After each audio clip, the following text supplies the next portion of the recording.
In unified modeling language, we are discussing the sequence diagrams. In this sequence diagram, the word sequence is very important. Sequence means one after another in a sequential manner.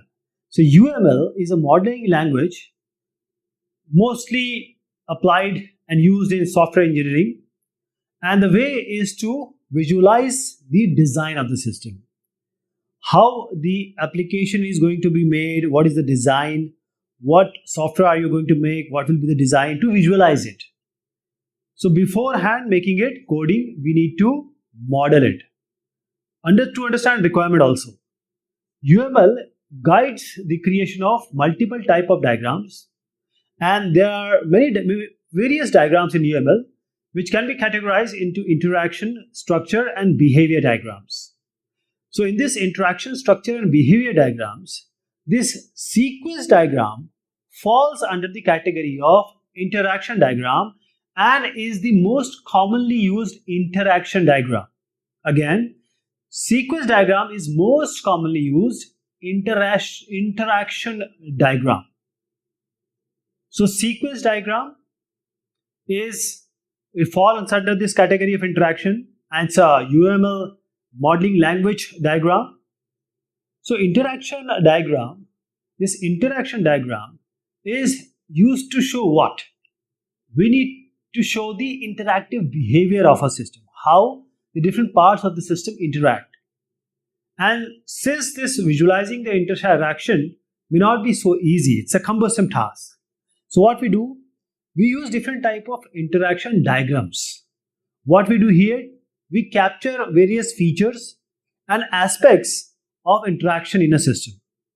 So the sequence diagram now is representing the interaction between the objects in a sequential manner.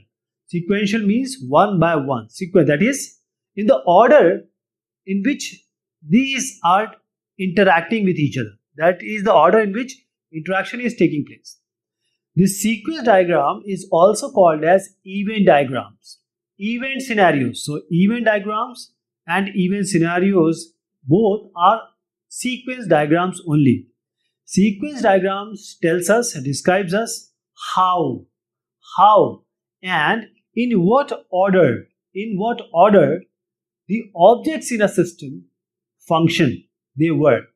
Objects I'm talking about, if you take Java or C++, so we make a class first and then we create the object. So in all object oriented programming style, we have objects as the basic entity. So here, how and in what order these objects in a system, they interact or they are seen. So these diagrams are used not only in the software development part, they are used by other entities, other fields also, like businessmen, they use it. And specifically software developers, they document and also they try to understand the requirement for new and existing system. So not only it is used in the design, sometimes it's used in the requirement also. So what are the uses of sequence diagrams? First is it's employed to model. If you want to make a house, say, or any big structure, you need to model it. You need to know the function, operation, and procedure beforehand, before making actual structure. So this is the use of sequence diagram, used to model and visualize the logic behind all these difficult which are going to be function, operation, and procedure. And we know about the use case diagrams. So UML is employed to show the details of the use case diagram. The details of use case diagram can be represented by sequence diagrams. And also the current and future system. Because if you have a thing which is visual, then you can understand it better. How are the messages are going from one entity to another, from one object to another, one component to another. So how the messages and tasks, they are moving between objects or components in a system. So message passing, task happening, in what sequence, this is done or shown by sequence diagram. So here is an example we will be often referring it to when we are discussing now. So this is a sequence diagram for an emotion based music player. What will happen? The application will do what? It will see the face, take the picture of the face of the individual, and depending upon the mood of that individual, it will play the song. If the person is happy, it will play the happy song. If he is angry, it will play some rock type of heavy metal songs. So what will happen here? A user, what he will do? So there are three lifelines here: user, device, and database. We are going to discuss them in detail. So these three are the participants. These are the actual participants. And this line along with this user, device, database, there are three lifelines here. Three lifelines here. So what will happen? User will open the application, and whatever device on this where our software is running, it will access its own webcam. So the webcam will be in the device only. And now the webcam is going to take the photograph. It will take the photograph of the user. Now user face will be detected. Various face recognition algorithm are running in the background. Then it will retrieve the mood from the database. We have predefined moods, and then it will display the mood to the user. And finally, it will retrieve the music depending upon the mood of the user. And then the music will be played according to the mood being identified. So this is the sequence and this is the flow. The messages are passing, messages are going and coming, means the different lifelines or objects, they are sending and receiving message, and it also shows the vertical direction shows the duration, and the horizontal direction shows the different entities which are, or the lifelines or the objects which are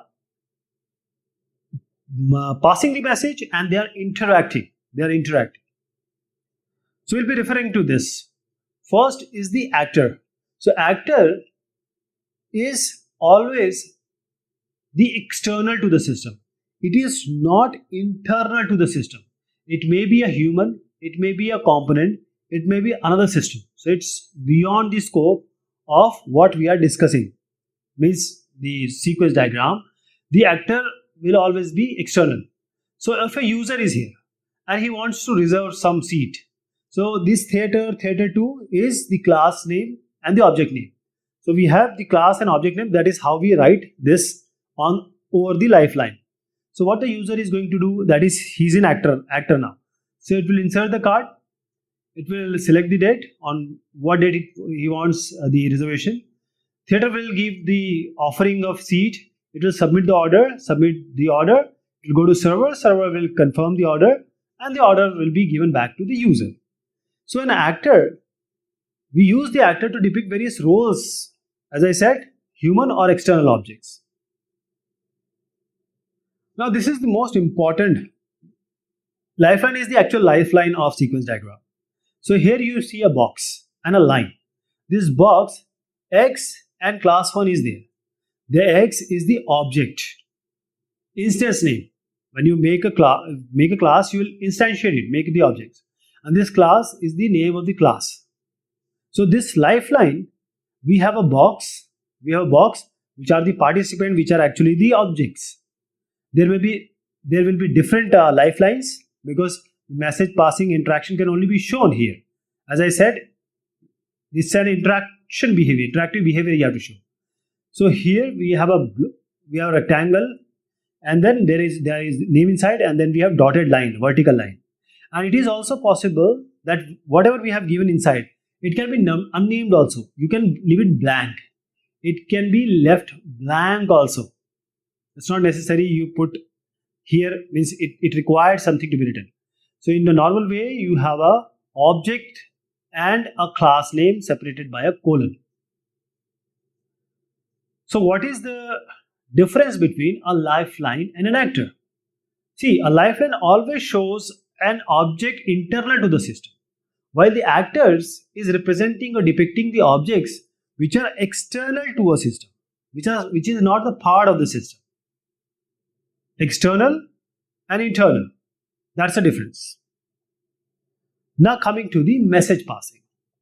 So these are the two lifelines. Just assume that we have a customer class as customer 2 as an object, object 1, and bank has the some object bank 2. So it's object 2 say. So we have already a class object and class name, and now we have a lifeline and how they are passing the message, how are they interacting. So there is a message being sent, and now synchronous message means it will wait only after the he or she receives or it receives. Asynchronous message means it will send the message but it won't wait for the completion or some acknowledgement. It won't. Self means calling itself, sending message to itself. You have seen a device has opened webcam by itself. So it is because the webcam is itself only. It is in the device. Self message. And when the work is done, you will get a reply message. Two more things can be. Participant creation message. When we have an object here of a line, like giving a lifeline, now there is a creation of some other object in between. So if you create one more object, it's creation object. When the object is done, it may be deleted also.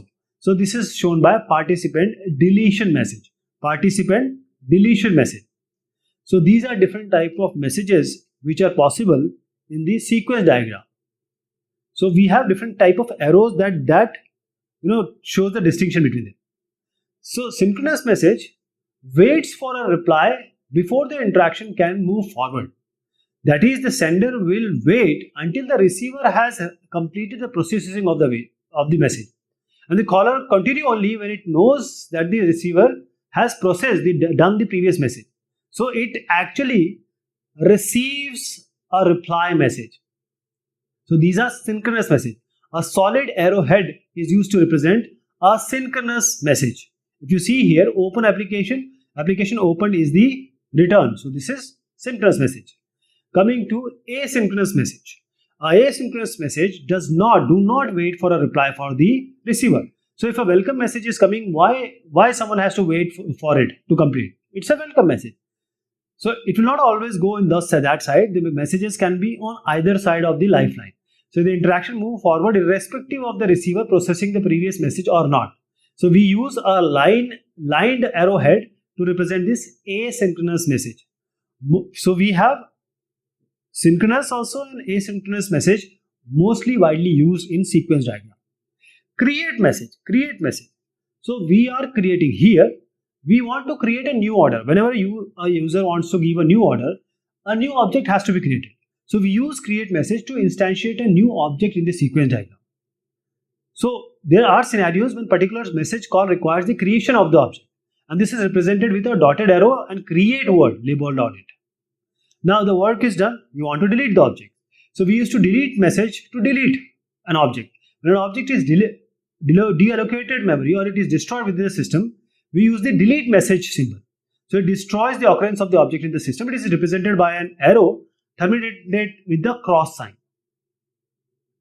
Self message. So there are various scenarios that might come when the object needs to send a message to itself.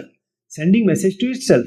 Such messages are called self messages, and they are represented by this U-shaped arrow. So this is what is this? If this is a lifeline, so this is a very slim vertical rectangle, and that is called the activation period. At that time, that particular call or that particular event is active. If it is small, the activation period is small, otherwise it's long, activation period is long. So I'll give you an example. We have already seen this. So this is a scenario of self message. So if you want to open an application, the device wants to access its webcam. So in this scenario, it has to send this self message. So the device has to send message to itself to access webcam. Then only the webcam can see your face and do the other activity. Access webcam. Now we have reply message. Now, reply messages are used to show the message being sent from the receiver to the sender. So we represent a return or a reply message using an arrowhead with a dotted line. Here is an example. So here is a scenario when the device requests a photo from the user. So the message which shows the photo being sent is a reply message. Is a reply message. So so when the photo is done, this fourth one photo is the reply message. So this is a scenario when a reply message is used. Found message. Found message. A found message is used to represent a scenario when an unknown source sends the message. We don't know the source. So it is represented using a arrow directed towards a lifeline from the endpoint. So the source is not known. The message is coming, but we don't know the source. For example, if there is a hardware failure, it can be due to various multiple reasons. So we are not sure or certain as to what caused the hardware failure. So this is a scenario where found message is used. Which hardware has failed, we don't know, but it has come. So we don't know the sender. That is how this message is going to work. So this is how we show it. So just fill it up. So sender is not known here. So it may happen the receiver is also known sometime. So when the receiver is not known, it's called a lost message. Lost message. So I just gave you an example. So here the receiver is not known. A lost message is used to represent a scenario when the recipient is not known. So if you want to send a message, the warning can be given to anyone. Warning might be generated to the user or other software objects that the lifeline is interacting with. Destination is not known beforehand. So we use the lost message symbol. So the warning can go to anyone. So we don't know the recipient. This is called the lost message. Lost message. Lost message. Okay. Guards. Guards. The guard is put for something you need to check. So they are used when we need to restrict the flow of message on the pretext of condition being met. So if somebody wants to take out some balance, the balance is not should be greater than or equal to 0. Greater than 0 actually. So if the money is not greater than 0, then he won't be able to pick up the money. So this is the guard. Now I'll try to show you, there are so many things here, like the frames also are there. There are arrows which shows the duration. This is the duration. That is an angled arrow. There is a frame also. There is repeat also. If else also you can show.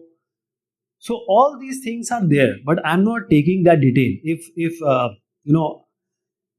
I get a response, I'll just try to show all those which are quite not used in the basic sequence diagram. So these are the frame. As I said, this horizontal direction are the objects or the lifelines, participant, and the vertical shows the time, duration, and it is not to scale. Duration is not to scale in the sequence diagram. It's just to give us an idea. So mostly thing I have covered. Certain things are still remaining, and those come in the advanced version. So just have a look. This is an example of school management system. It's a very basic school management system, and we will try to make this. So what all possibilities are there? And as I said, your sequence diagram may not match my sequence diagram, or any of the UML diagrams that I make may not match yours. So I'll try to make this one, and just excuse me for my drawing. It's not so good. So what we'll do, these are different: admin, student, teacher, test paper, class, subject, division. All these are different participants. So in a school management system, these are the different activity participants which we can identify. So first, let us start with making the lifelines. We will start by making the lifelines. Lifelines are the dotted lines from the top, and actually lifeline along with that box on the topmost position, it is included in the lifeline. So lifeline is together. So what a teacher can do, it can prepare a test paper. What an admin can do, it can add, modify student, it can hire the teacher. An admin can add a class or modify the class. it can add subject and modify, it can add division and modify division.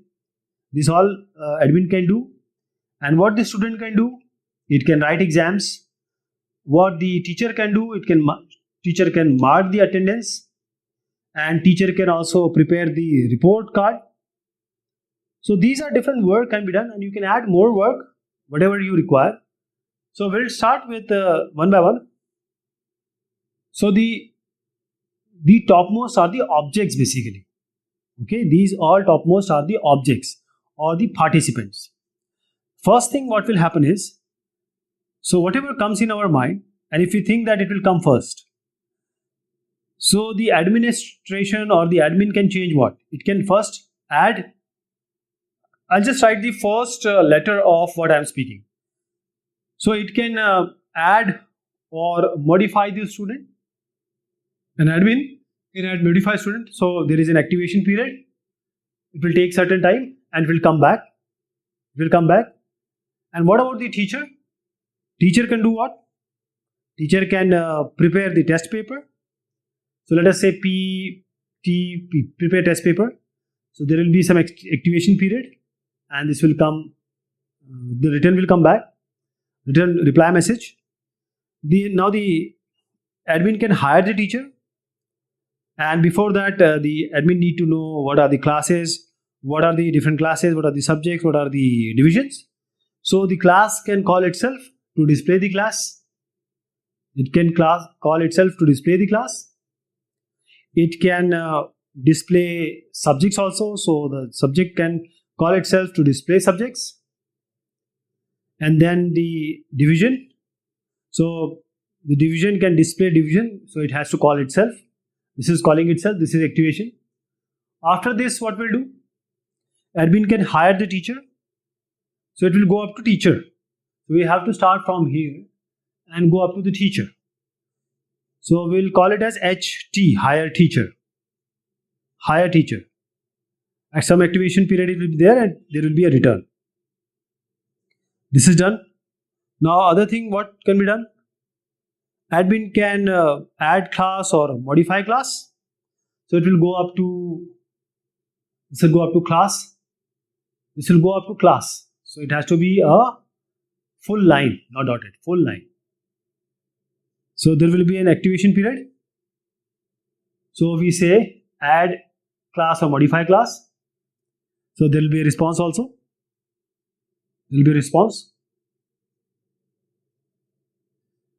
Now class is done. Now admin can also add subject or it can modify the subject. So we go up to add subject and modify subject. So there will be some activation period till the time this function is completed. So there will be a reply also. This is the reply and this is the arrow. Now it can do with division. It can add division or it can modify division also of the class. So it will go up to the division, and there will be, you can write add division AD or MD, modify division. So it will respond also. The display division or division will reply also. There will be reply. Then what the student can do? Student will write the exam, right? Student will write the exam. So we have from here, it goes to test paper, and this write exam, and there will be activation period, and there will be a response also, reply. Now teacher can do what? Teacher will, this will be the opposite direction. It will mark the attendance. Teacher can mark the attendance, it will get some result value. So I am writing it as MA, mark attendance. Teacher can also prepare report card. So we can write PRC or make MRC, make report card, and there will be written. So this is just a basic, it's not a very sophisticated kind of sequence diagram. This is just to give you an idea that whenever you are making this sequence diagram, you know how it is made. So this is the final thing which you will see. These are the final things. Okay, with a good, my handwriting, just forgive me for my handwriting. So this is all about this sequence diagram. Thank you so much. Take care of yourself.